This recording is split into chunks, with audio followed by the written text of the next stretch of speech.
Gone are the days when Poland was a communist country in the sphere of influence of the USSR. Its population back then was probably living below the poverty line. We have seen the pictures, we have seen the videos of people waiting in the shops for just basic products to survive. The shelves were empty. Today, this country has 6 billionaires, and that's billionaires with a B, and more than 35,000 millionaires. Today I'm bringing you to Poland's richest town. Here on the outskirts of Warsaw, we are in Konstancin-jeziorna, where you can see mansions like this. I never would have guessed that this was Poland.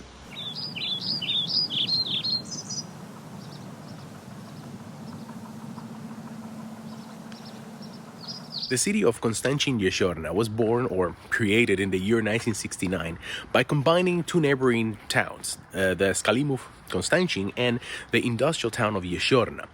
Now, this place, the first time I visited, really blew my mind because I had never seen a place like this in Poland. For example, you have mansions such as this one right here in background. Of course, it needs some major renovation, and there are plenty like this one in the area. But there are also other ones that are fully renovated, and the sheer size of these places is mind-boggling to me. I never would have imagined that here in Poland we would have had places like this. This is like Beverly Hills level of living. For example, look at this place.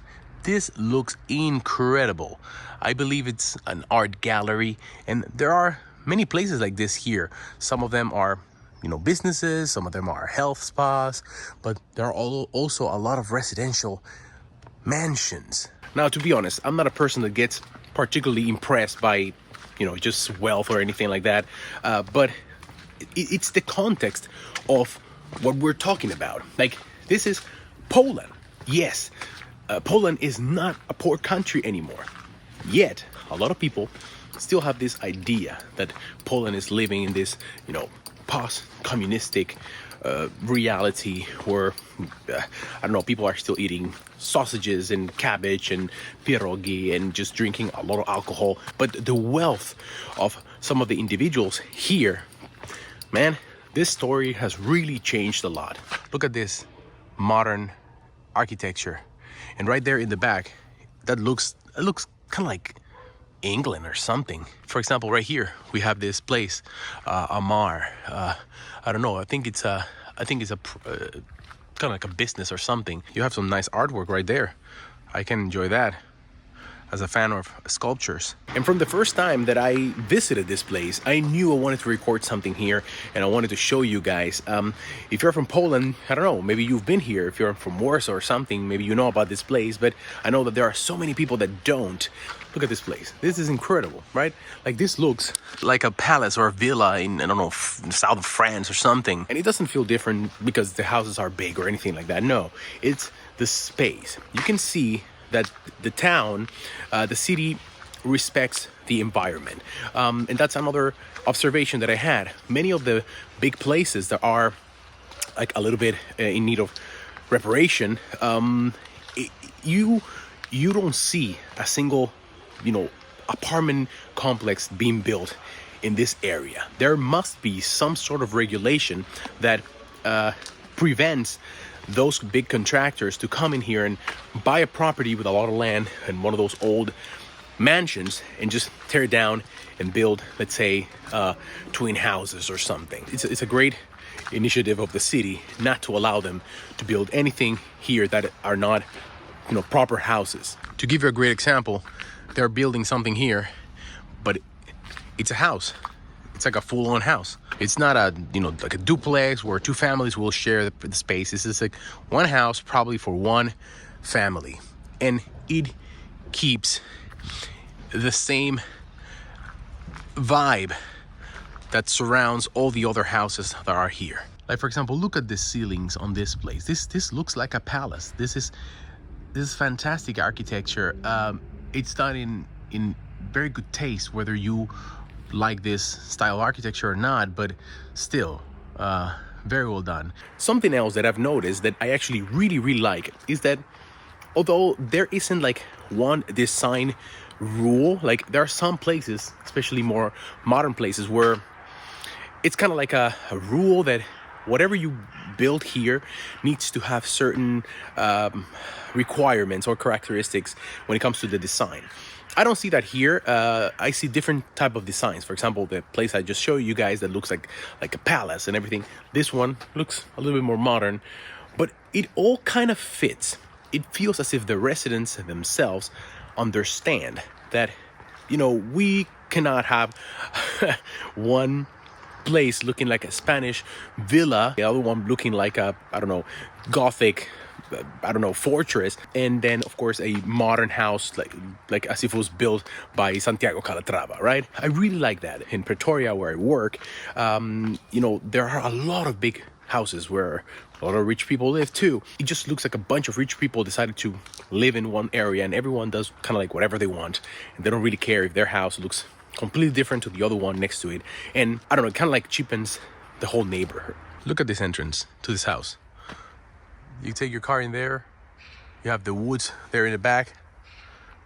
Man, it's a nice place to live. I keep telling my family and my friends all the time, listen, you know, one of the reasons why I moved to Poland is precisely because I see the growth, I see the development, I see that this country will be a place in 10 years, 15 years, 20 years. 20 years is not a lot of time, guys. I can see the mindset of the people, the younger generation, a phrase that I love to use, younger generation, and I see that there is something special happening here. It was not that long ago, you know, this country was struggling heavily, and today, places like this is going to be a special place. To me, the best part of, for example, living here is how quiet it is. Like, it's incredible. It's so peaceful. It feels as if you are, I don't know, in a smaller town, somewhere in the mountains. The air that you breathe, look at the size of those trees. Look at that. Impressive. And like, man, it feels, like really feels like you're breathing fresher air. Right here you have another French villa style. I mean, I'm not an architect or anything, so probably I'm saying this wrong, but it's beautiful. Ładny dom. People are swiping their entryway, their sidewalk, and that's why this whole place feels so taken care of. Ładne, Konstancin. Dzień dobry. Dzień dobry. Ładne, ładne. I see that they have their own bus also here in Konstancin. I'm standing right here. Why didn't you pick me up? Hey, proszę pana. Look at this one. Incredible. Imagine having that top room right there as your master bedroom. You can see right here that there's some sort of salon or like a ballroom style of room. Also, the neighbors, I mean, everyone that I've encountered walking here, they've been smiling, just, you know, saying dzień dobry. Everyone's pretty nice, pretty laid back. Once again, how can you not be living in a place like this? I mean, how can you not be if your bank account probably looks like these people's bank accounts look? But hey, no complaints from me, from the Konstancinians. Boom! That's all, guys. That's the end of this episode. I hope you liked it. Once again, the reason for me to record this episode was because I wanted to show you guys, you, especially you, the ones that don't live in Poland or maybe have not even visited before, that we have almost everything in this country, to be honest. We have sea, we have mountains. Do we have deserts in Poland? Probably have deserts, but we also have little hidden places like this, like Konstancin, where there are so many cool residents, and just the architecture and the vibe of this place is very unique. So next time, instead of going to Beverly Hills in California, come here. I think this is like 30 minutes away from the Warsaw Center, and come see how unique this place is. By the way, this house here, one of my favorites of the area. Guys, thank you for watching. Bye-bye.